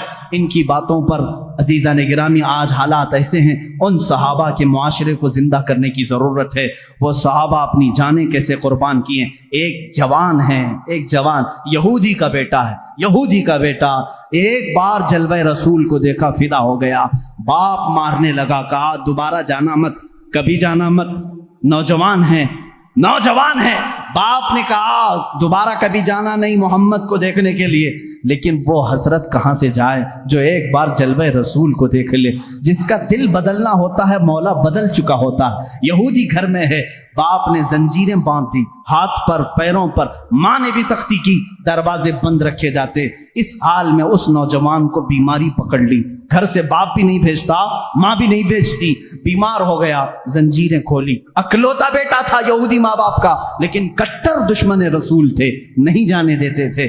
نوجوان بیمار ہو گیا، بیمار کا علاج بھی کرایا گیا، حکیم آئے، طبیب آئے، لیکن بیماری بڑھتی ہی گئی، بڑھتی گئی، اس لیے کہ یہ وہ بیماری ہے جس کا علاج بھی نہیں ہے۔ اعلیٰ حضرت رضی اللہ تعالیٰ عنہ نے فرمایا ہے جان ہے عشق مصطفیٰ روز فزوں کرے خدا، جس کو ہو درد کا مزہ نازے دوا اٹھائے کیوں، پھر کے گلی گلی تباہ ٹھوکریں سب کی کھائی کیوں، دل کو جو عقل دے خدا تیری گلی سے جائے کیوں۔ یہ وہ صحابہ کا درد تھا۔ اس نوجوان نے جب بیماری شدت پکڑ لی، ماں باپ کو رحم آ گیا، ترس آ گیا۔ اب وہ وقت بھی آیا، ایک بڑے حکیم نے آ کر کے مشورہ دیا، اس کی جان بلب ہے، اس کی جان نکلنے کا وقت ہے، یہ مر جائے گا، اب یہ زندہ رہنے کی اس کے اندر کوئی بھی صورت نظر نہیں آتی۔ ماں باپ سے کہا جو کھائے کھلا دو، جو پیے پلا دو۔ حکیم چلا گیا، ماں باپ رونے لگے، جوان بیٹا ہمارے سامنے چلا جائے گا۔ اس کے پاس آئے، پوچھنے لگے بیٹا اتنا بیمار ہو گیا، معاف کر دے، ہم نے تیرے ساتھ سختیاں کی تھی، لیکن تو خوش ہو جا، تو کیا چاہتا ہے، کیا کھانا چاہتا ہے، کیا پینا چاہتا ہے؟ اس نوجوان نے کہا ایک بار محمد عربی کا چہرہ دیکھنا چاہتا ہوں صلی اللہ تعالی علیہ وسلم۔ وہ ایمان لایا ہوا نہیں ہے، ایمان لایا ہوا نہیں ہے۔ اس باپ نے کہا اس کی تو حد ہو گئی، مرنے کے قریب آیا پھر بھی کہتا ہے اس کو دیکھوں گا۔ ماں نے روتے ہوئے کہا ایک بار تو بیٹے کی مان لو، کہہ دو محمد صلی اللہ علیہ وسلم کو دیکھنے کی اجازت دی جائے۔ وہ یہودی کہلا بھیجا ایک صحابی کے ذریعے کہ جاؤ محمد صلی اللہ علیہ وسلم سے کہہ دو میرا بیٹا بڑا بیمار ہے، ایک بار وہ میرے گھر آئیں، وہ دیکھنا چاہتا ہے مرنے سے پہلے۔ حضور صلی اللہ تعالیٰ علیہ وسلم، صبح کا وقت تھا، فجر کے بعد کا وقت تھا، حضور صلی اللہ علیہ وسلم سے جیسے ہی اس نے آ کر کے کہا اپنے صحابہ سمیت کہے چلو ہم اس کو دیکھنے کے لیے نکلتے ہیں۔ اللہ کے نبی صلی اللہ تعالیٰ علیہ وسلم تشریف لائے اور اس یہودی کے گھر میں جب بستر کے قریب گئے، اللہ اس کی جان میں جان آ گئی۔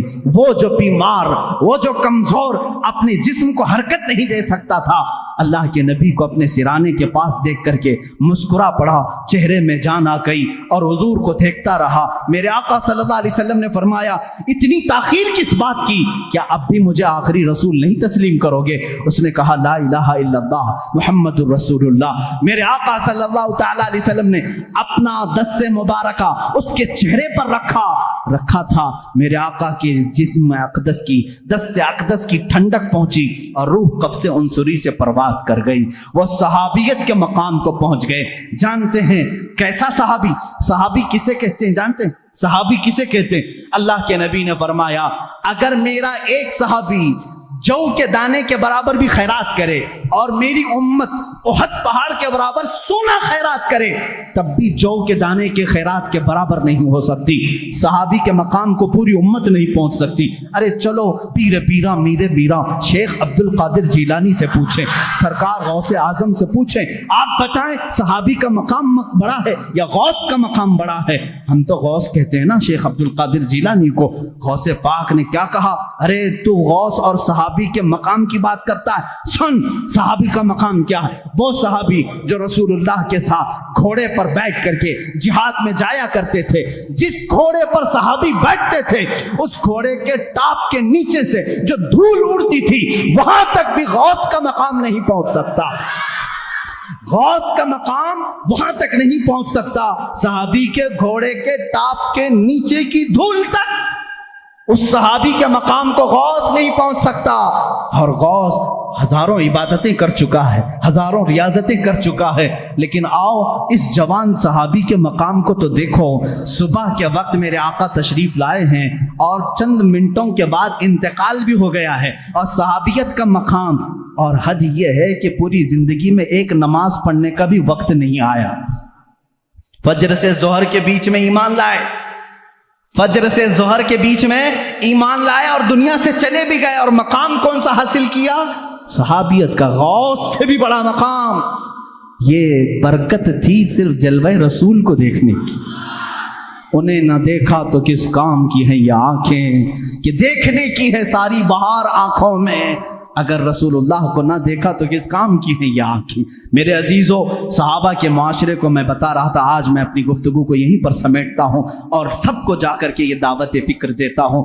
اگر جذبہ پیدا کرنا ہو تو آپ کو فلمی ہیرو اور دنیاوی کیریکٹر کو نہیں، آج میں اپنے نوجوانوں کو دیکھ کر کے کبھی کبھار سہم جاتا ہوں، تمہارے بال کس کی علامت ہیں؟ تمہارے کپڑے کس کی علامت ہیں؟ تم اپنے لباس کو پھاڑ کر کے پہن رہے ہو اس لیے کہ فلاں فلم میں کسی ہیرو نے کپڑے پھاڑ کر کے پہنے تھے۔ تم اپنے لباس کو دیکھو ذرا، اور تم اپنے بالوں کو لہراتے ہو کسی ہیرو کے سٹائل میں۔ تم غلام ان کے نہیں ہو، تم غلامی میں بندھے ہو رسول اللہ کی۔ تم کبھی یہ جا کر کے کیوں نہیں پوچھتے میرے آقا صلی اللہ علیہ وسلم کا لباس کیا تھا؟ چلو وہ اگر لباس نہ ملے تو کم سے کم یہ تو پوچھتے میرے نبی کو کون سی شکل پسند تھی، کون سی غذا پسند تھی۔ یہ وہ صحابہ تھے جو حضور کے ہر غذا کو چن چن کر کے پسند کر کے کھایا کرتے تھے۔ حضرت عثمان رضی اللہ تعالیٰ عنہ، حضرت ابو بکر، یہ وہ صحابہ ہیں۔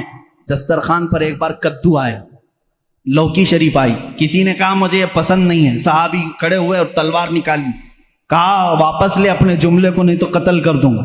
کہا کیوں؟ کدو نہ کھائیں گے تو قتل کریں گے۔ کہا نہ کھانا نہ کھا، لیکن یہ نہ کہہ کہ پسند نہیں، اس لیے کہ یہ کدو میرے نبی کو پسند ہے، میں برداشت نہیں کر سکتا اس چیز کو۔ وہ صحابہ کا ایمان تھا۔ صدیق اکبر کے بیٹے کہتے ہیں میں کافروں کی طرف سے آیا تھا جنگ بدر میں، آپ حضور کی طرف سے آئے تھے، بعد میں وہ ایمان لائے۔ وہ بیٹے کہتے ہیں آپ 3 بار میری تلوار کے نیچے آ گئے تھے لیکن میں مارا نہیں، آپ باپ تھے۔ صدیق اکبر کہتے ہیں قسم خدا کی اگر تو ایک بار بھی آتا تو میں کاٹ دیتا، اس لیے کہ تو آیا تھا دشمنان رسول کے ساتھ۔ یہ صحابہ کا ایمان تھا۔ حضرت عمر رضی اللہ تعالیٰ عنہ راستے سے جا رہے ہیں، ایک بار درخت کے نیچے سے اپنا امامہ اس پہ لٹکانے لگے، اچھل اچھل کے گھوڑے پر بیٹھے۔ لوگوں نے کہا یہ کیا ماجرا ہے، امامہ لٹکا رہے ہیں اس پر۔ حضرت عمر کہتے ہیں ایک بار میں نبی کے ساتھ یہاں سے جا رہا تھا، یہ درخت کی ٹہنی تھوڑی نیچے لٹک رہی تھی، میرے آقا کا امامہ اس میں الجھ گیا تھا، حضور کا امامہ کھل گیا، میرے آقا نے پھر سے اس کو باندھا اور چلے گئے۔ آج میں یہاں سے گزر رہا تھا، ٹہنی اوپر ہے لیکن میں چاہتا تھا کہ نبی کی ادا پر عمل کر لوں، حضور کی ایک ادا بھی چھوٹنے نہ پائے۔ امام احمد بن حنبل ہیں، کہتے ہیں مجھے تربوز بہت پسند تھا، کلنگڑ بہت پسند تھا، اور میں نے سنا ہے کہ حضور نے بھی کھایا ہے، میرے آقا صلی اللہ علیہ وسلم نے بھی تناول فرمایا، لیکن زندگی بھر خالی دیکھتے تھے اور کھائے نہیں۔ پوچھا لوگوں نے کیوں نہیں کھاتے، آپ کو معلوم ہے، آپ کو بھی اچھا لگتا ہے، حضور نے بھی کھایا ہے۔ کہتے میں اور یہ شیعوں کو معلوم ہے، وہ جانتے ہیں کہ یہ سنی اہل بیت سے بہت محبت کرتے ہیں، ان کو بلیک میل انہی ناموں سے کیا جائے، تو یہ آتے ہیں ہمارے درمیان الگ الگ پردے اوڑھ کر کے، الگ الگ لباس اوڑھ کر کے آتے ہیں، اور تمہارے اندر وہ بیکٹیریا، وہ جراثیم ڈالنے کی کوشش کرتے ہیں جو ان کے عقیدے ہیں۔ اگر میں وہ عقیدے کھولوں تو یہاں بڑی طویل بحث چلی جائے گی، میرا ٹاپک ہی ہٹ جائے گا، بعد میں بات یہ ہو جائے گی کہ پوری تقریر اسی پر ہونا پڑے گی کہ ان کے عقائد آج جامع ازہر میں ہم نے پڑھا بھی ہے۔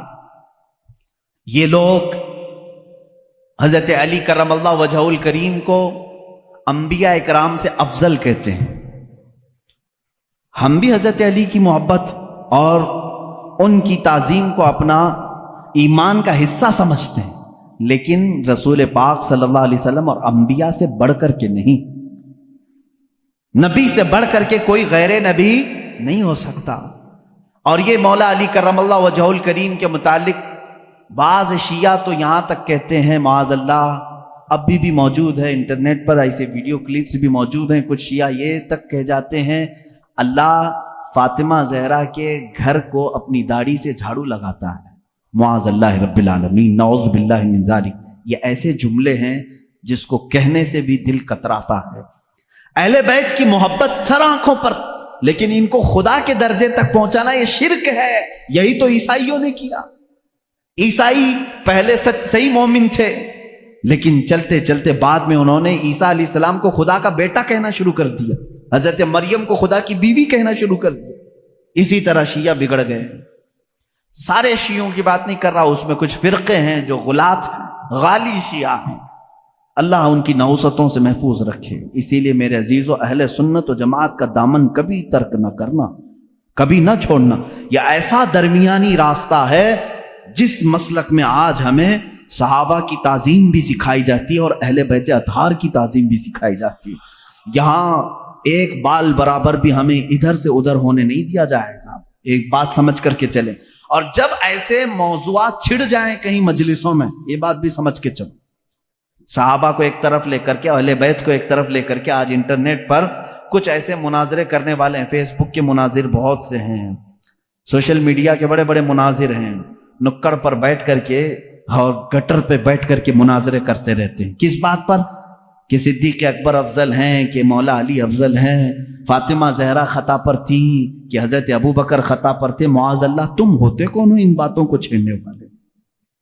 14 صدیاں گزر گئیں، نہ تم ان کے زمانے میں ہو، نہ تمہارے باپ داداؤں نے انہیں دیکھا ہے، اور آج بیٹھ کر کے تمہارا ایمان کتنا ہے، تمہارا عمل کتنا ہے، تمہارا علم کتنا ہے، اتنی مقدس ہستیوں پر تم آج انٹرنیٹ پر بیٹھ کر کے مناظرے کر رہے ہو۔ ان بحثوں کو چھوڑو، شیطان یہاں تمہارا ایمان تباہ کر دے گا۔ جب ایسی باتیں آ جائیں، صحابہ اکرام کے آپس کے جو بھی معاملات ہوئے ہیں، تو ان باتوں کو جب بھی کوئی تمہارے درمیان چھیڑے تو اتنا کہیں کہ ان دونوں کا معاملہ وہ حل کرے گا جو ان دونوں سے بڑا ہوگا۔ میں کون ہوں؟ میں تو 14 صدیوں کے بعد آیا ہوا ایک چھوٹا سا بچہ ہوں۔ اگر ان صحابہ کے درمیان کچھ معاملات ہوئے ہیں تو اللہ موجود ہے، رسول کریم صلی اللہ علیہ وسلم ان کے سرپرست ہیں، دیکھا جائے گا قیامت کے دن ان کے جو بھی معاملات ہوں گے اللہ ان کا فیصلہ فرمائے گا۔ تم کیوں اپنا ایمان خراب کرتے ہو؟ میری بات سمجھ میں آ رہی ہے؟ صحابہ کرام کی بات آئے، اہل بیت کی بات آئے، یا ان کے آپسی کچھ بھی معاملات کی بات آئے، تو وہاں سے اپنا دامن اٹھا لینا، فوراً اس محفل کو چھوڑ دینا، اپنی رائے دینے کی بھی کوشش مت کرنا کہ کون صحیح تھا کون غلط تھا۔ یہ تمام معاملات میں اپنی رائے بھی مت دو، اس لیے کہ پھر تمہاری بھی پکڑ ہوگی۔ جس دن تم یہ کہو گے تو قیامت کے دن تم سے بھی پوچھا جائے گا، تم ان دو بڑے لوگوں کے درمیان فیصلہ کرنے کے لیے بیٹھے تھے، پہلے تو بتا تیرے اعمال کہاں، تم فیصلہ کرنے کے قابل ہو؟ اس لیے میرا تو طریقہ یہ ہے، جب بڑوں کی بات آئے، بزرگان دین، سلف صالحین، صحابہ تابعین کی بات آئے، کچھ بھی ان کے درمیان اگر اختلاف بھی ہوا ہو تو ان تمام اختلافات کو اللہ کے حوالے کر دو، اللہ رب العزت کے حوالے کر دو، وہ احکم الحاکمین ہے، قیامت کے دن فیصلہ فرمائے گا۔ عزیزان گرامی وقار، صحابہ اکرام کے بارے میں آج کیوں کہہ رہا ہوں آپ کو معلوم ہے؟ آپ رسول کریم صلی اللہ تعالی علیہ وسلم پر ایمان لاتے ہیں، حضور کو خاتم النبیین مانتے ہیں، اللہ کے نبی صلی اللہ تعالیٰ علیہ وسلم کی ہر بات کو تسلیم کرتے ہیں، رسول کریم صلی اللہ تعالیٰ علیہ وسلم کی ہر بات کو تسلیم کرتے ہیں۔ اب چلیے آپ مسلمان ہیں، مجھے یہ بتاؤ رسول کریم صلی اللہ تعالیٰ علیہ وسلم نے کب آپ سے کہا کہ فجر کی نماز پڑھو، ظہر کی نماز پڑھو، عصر کی نماز پڑھو؟ آپ سے ڈائریکٹ آ کر کے حضور نے فرمایا؟ نہیں فرمایا۔ حضور اکرم صلی اللہ علیہ وسلم نے کس سے فرمایا؟ کس سے فرمایا؟ اپنے صحابہ سے فرمایا۔ جو کچھ بھی میرے آقا کی زبان سے نکلا وہ پورا کیا ہے؟ دین ہے۔ وہ پورا کیا ہے؟ دین ہے۔ قرآن میرے آقا کی زبان سے نکلا، اللہ تعالیٰ نے وہی فرمائی اور حضور نے پڑھ کر سنایا۔ کس کو سنایا؟ صحابہ کو سنایا۔ رمضان کے 30 روزے رکھنا ہے، حضور نے کس کو بتایا؟ صحابہ کو بتایا۔ حج فرض ہے، میرے آقا نے کس کو بتایا؟ صحابہ کو بتایا۔ زکوٰۃ فرض ہے، میرے آقا نے کس کو بتایا؟ یہ میرا پورا دین میرے آقا نے صحابہ کو بتایا۔ اگر ان صحابہ کو ہٹا دیا جائے تو پھر ہمارا دین کچھ بھی نہیں ہے۔ ہم تک اگر دین کو منتقل کیا ہے، ٹرانسفر کیا ہے، تو کس نے کیا؟ صحابہ اکرام۔ ان کو چھوڑ کر کے تم کوئی فیصلہ نہیں لے سکتے۔ صحابہ اکرام رضوان اللہ تعالیٰ علیہم اجمعین نے روایتیں کی، حضور صلی اللہ علیہ وسلم کی باتیں ہم تک منتقل کی۔ ارے یہ قرآن جس پر کل آپ نے پوری مفصل گفتگو سنی ہے، یہ پورا قرآن بھی اگر محفوظ ہم تک پہنچانے میں بڑا کردار ادا کیا ہے تو صحابہ اکرام نے کیا۔ حضور صلی اللہ علیہ وسلم سے انہوں نے جتنا سنا تھا سب کچھ انہوں نے لکھا اور جمع کیا، اور امت بعد میں آنے والی امت کو یہ امانت پہنچائی۔ اس لیے صحابہ اکرام کے معاملات کو سنو، اور میں آج دعوت فکر دیتا ہوں میرے ہر بچے کو، ہر دوست، ہر میرے ہر بھائی کو، کہ اب دوسروں کی ادھر ادھر کی تاریخ پڑھنے سے بہتر ہے کہ پہلے تم صحابہ کی تاریخ پڑھو۔ یہ تمہیں رسول کریم صلی اللہ تعالیٰ علیہ وسلم کا حقیقی عشق اور محبت سکھاتے ہیں۔ ہم تو تقریروں میں بتاتے ہیں، یہ الگ معاملہ ہے، لیکن صحابہ جو اپنے عمل سے بتاتے ہیں اس کی مثال ملتی نہیں ملے گی۔ رسول کریم صلی اللہ تعالیٰ علیہ وسلم کی جو اطاعت، فرما برداری، جو حضور اکرم صلی اللہ علیہ وسلم کا ادب و احترام انہوں نے کہہ کر کے نہیں کر کے دکھایا ہے، وہ اس کی کوئی بھی مثال آج تک نہیں ملتی۔ چند صحابہ اکرام کی میں باتیں بتاؤں، کتنی محنت، مشقت اور دقت سے یہ اسلام میں آئے اور جمے رہے۔ ان کے بارے میں قرآن کہتا ہے ان الذین قالوا ربنا اللہ ثم استقاموا، بے شک وہ لوگ جنہوں نے کہا اللہ ہمارا رب ہے پھر اس پر جمے رہے، تتنزل علیہم الملائکہ، اللہ فرماتا ہے ان پر رحمت کے فرشتے اتارے جاتے ہیں۔ یہ صحابہ کے بارے میں بات آئی۔ ایک بار جب انہوں نے کہہ دیا اللہ ہمارا رب ہے پھر ہٹتے نہیں تھے، اس سے ہٹتے نہیں تھے۔ آج کی جو موب لنچنگ ہے ان کے ساتھ بھی ہوئی ہے، بلکہ اس سے بھی زیادہ سخت طریقے سے ہوئی ہے۔ صحابہ اکرام رضوان اللہ تعالیٰ علیہم اجمعین کو جو اذیتیں دی گئی، جو مشقتیں دی گئیں، میرے عزیزوں کان کھڑے ہو جاتے ہیں سنتے ہوئے۔ ان میں جو اذیتیں سہنے والے حضرت خباب بن الارت رضی اللہ تعالیٰ عنہ، جب یہ مدینہ طیبہ آئے، حضرت خباب رضی اللہ تعالیٰ عنہ، ان کی پیٹھ پوری گل چکی تھی۔ کس وجہ سے؟ ان کی پیٹھ جب یہ اپنا دامن اٹھاتے تھے تو ریڑھ کی ہڈی دکھتی تھی۔ ان سے صحابہ نے پوچھا تم نے جبہ اٹھایا، یہ ریڑھ کی ہڈی تک کا گوشت کہاں گیا؟ کہتے کہ جب میں ایمان لایا تھا مکہ میں، یہ کفار مکہ مجھے پکڑ کر کے انگار کے کوئلوں پر لٹاتے تھے اور پھر میرے سینے پر پیر رکھ کر کھڑے ہو جاتے تھے، نیچے سے کوئلے میری چربی سے پگھل جاتے تھے تو پھر ان انگاروں کو دہکایا جاتا تھا۔ حضرت عمر فاروق رضی اللہ تعالیٰ عنہ کی آنکھیں بھیگ گئیں، کہنے لگے اے خباب تم اور بلال دونوں نے یہ تکلیفیں اٹھائی ہیں۔ بلال حبشی کے ساتھ بھی یہی ہوتا تھا۔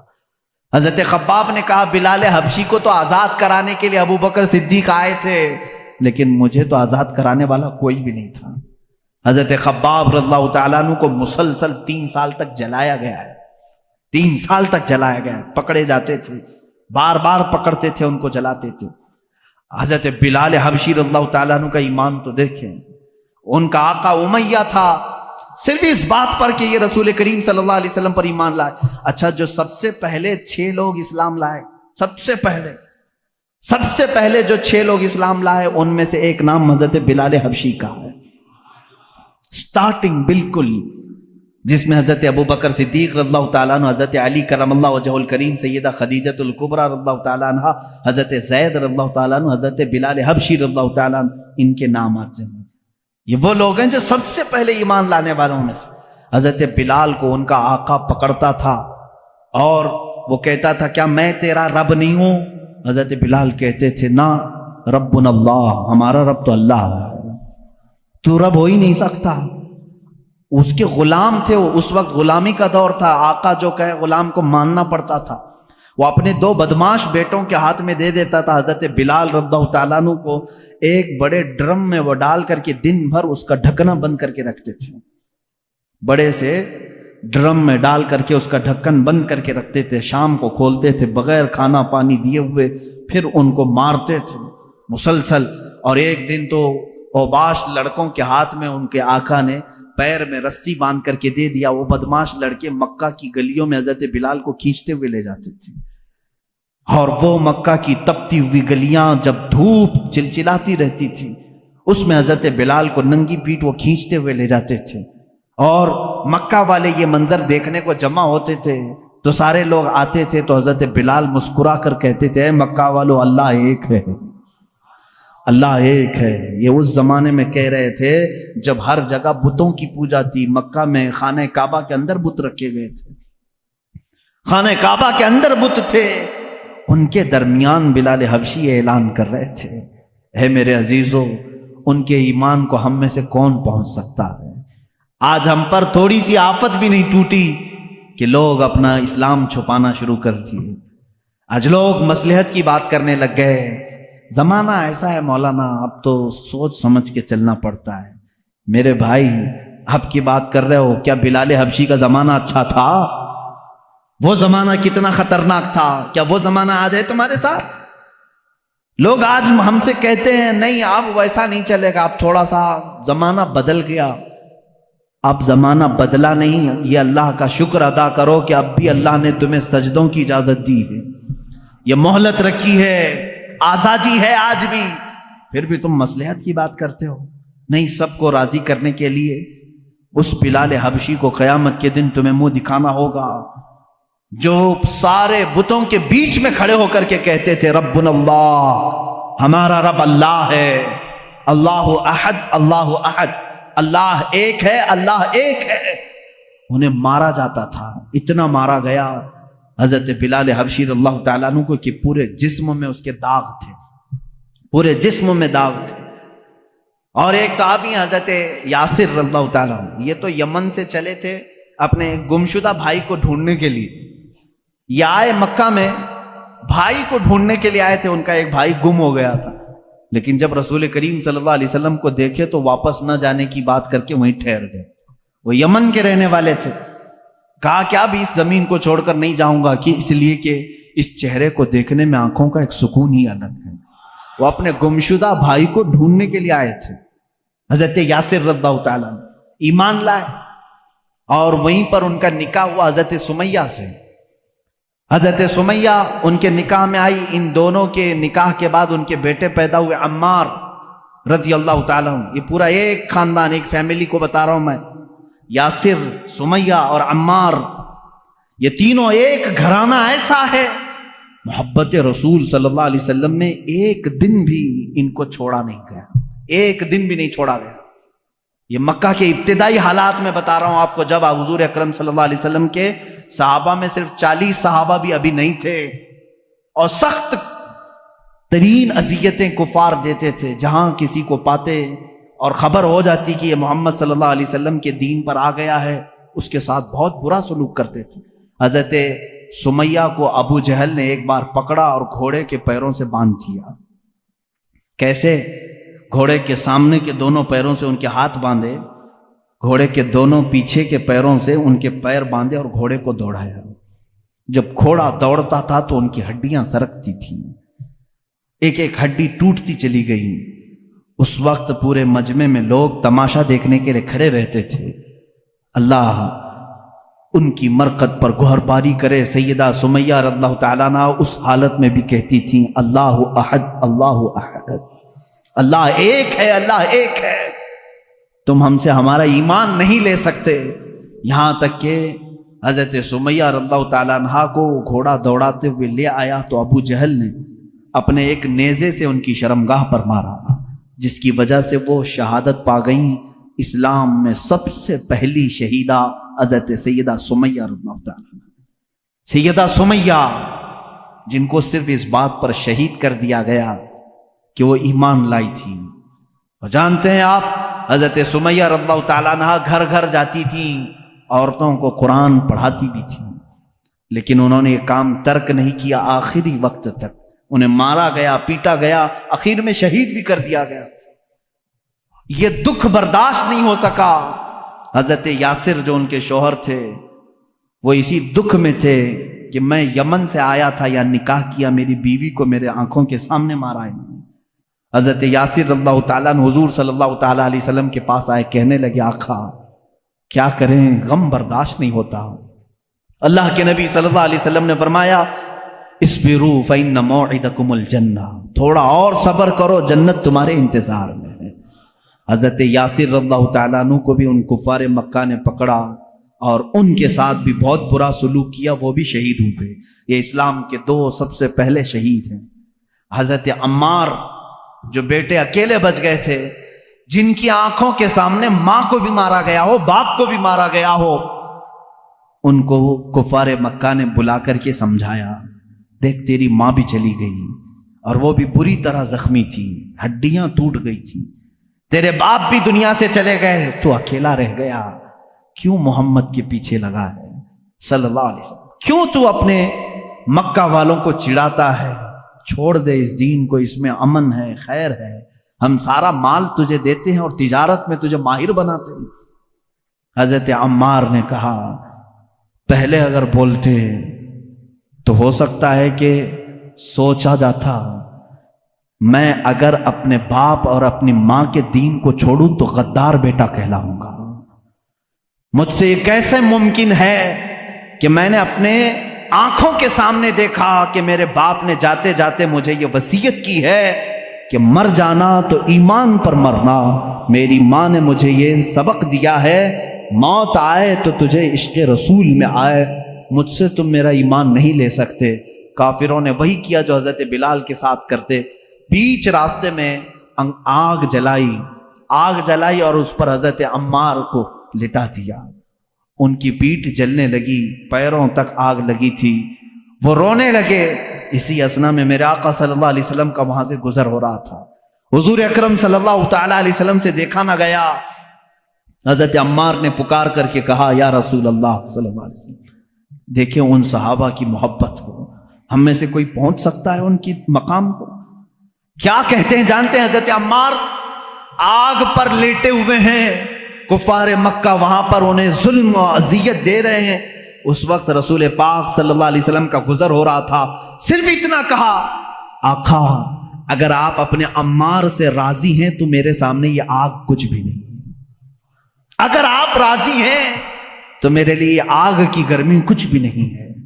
اس مقام پر بھی وہ یہ کہہ رہے ہیں، یہ نہیں کہا جل گیا ہائے ہائے مجھے بچا لیں، کہہ رہے ہیں یا رسول اللہ اگر آپ راضی ہیں مجھ سے تو پھر یہ آگ کی تپش بھی میرے لیے کچھ نہیں ہے۔ اللہ کے نبی صلی اللہ علیہ وسلم نے کیا پڑھا جانتے ہیں اس وقت؟ کہا یا نارو کونی بردن و سلامن علی عمار ابن یاسر۔ یہ آیت تو حضرت ابراہیم علیہ السلام کے لیے قرآن میں آئی ہے۔ میرے آقا صلی اللہ علیہ وسلم نے فرمایا اے آگ ٹھنڈی ہو جا عمار بن یاسر پر۔ حضرت عمار کہتے ہیں پھر ہجرت کرنے تک ہر ہفتے مکہ کے کفار مجھے آگ میں رکھتے، لیکن ہر بار آگ میرے لیے ٹھنڈی ہی ہوتی تھی، مجھے گرمی لگی ہی نہیں کبھی۔ حضرت عمار رضی اللہ تعالیٰ عنہ ان صحابہ میں سے جنہوں نے اسلام کے راستے پر اذیتیں اٹھائی مگر دامن رسول کبھی ترک نہیں کیا۔ عزیزان گرامی، ان صحابہ میں ایک لمبی فہرست ہے۔ رسول پاک صلی اللہ تعالیٰ علیہ وسلم کے لیے صحابہ نے صرف اپنی جانیں نہیں، اپنا مال بھی، اپنا وقت بھی، اپنی عزیز ترین خواہشات بھی، اپنی محبتیں سب قربان کیا ہے۔ کون سی چیز ہے جو انہوں نے نہیں چھوڑا؟ ایک صحابی حضرت ابو طلحہ انصاری رضی اللہ تعالیٰ عنہ، یہ وہ صحابی ہیں مدینہ طیبہ میں حضور اکرم صلی اللہ تعالیٰ علیہ وسلم ان کی بڑی تعریف فرماتے تھے. جنگ حنین میں جہاں بڑے بڑے مجاہدین کے پاؤں اکھڑ گئے تھے، جنگ حنین ایک سخت جنگ ہے جس میں مسلمانوں پر بہت سخت مسئلہ آ گیا تھا، پاؤں پیچھے ہٹانے کا معاملہ تک آ گیا تھا. اس وقت بھی حضرت ابو طلحہ رضی اللہ تعالیٰ عنہ ڈٹے رہے اور تنہا اپنے ایک ہاتھ سے 20 کافروں کو انہوں نے مارا تھا، 20 لوگوں کو مارا تھا. صحابی رسول، ان کے پاس بڑی بڑی فضیلتیں تھے. میرے آقا صلی اللہ تعالیٰ علیہ وسلم ان سے محبت فرماتے. جب مدینے میں کوئی مہمان آتا تو کہتے ابو طلحہ کے گھر بھیجا کرو، کیونکہ حضرت ابو طلحہ مہمانوں کی ایسی ضیافت کرتے تھے. اللہ اکبر. حضور اکرم صلی اللہ تعالیٰ علیہ وسلم کے گھر ایک مہمان آئے، حضور نے فرمایا ابو طلحہ لے جاؤ. لے کر کیا آئے؟ گھر آئے تو پتہ چلا بیوی نے کہا کھانا کچھ بھی نہیں ہے، ایک ہی آدمی کھا سکتا ہے، بچے بھی ہیں، آپ بھی ہیں، میں بھی ہوں، اور ایک مہمان کو آپ لے کر کے آئیں. حضرت ابو طلحہ نے کہا کوئی بات نہیں، بچوں کو سلا دو، بچوں کو تھپک کر سلا دو، کل ان کے لیے دیکھا جائے گا. اور رہی بات تیری اور میری، ہم رات کو صبر کر لیں گے. ہمارے کھانے میں سب سے پہلا حق مہمان رسول کا ہے. کون ہے جو اپنے گھر کی ایک کھانے کی مقدار کو آئے ہوئے مہمان کے لیے دے دے؟ اپنے بچوں کو سلا دیا، بیوی سے کہہ دیا، لیکن مہمان کو یہ بات معلوم ہونے نہ پائے کہ میرے گھر میں صرف ایک آدمی کا کھانا ہے. کہا دسترخوان بچھانا، کھانا رکھنا، لیکن اے میری شریک حیات چراغ بجھا دینا.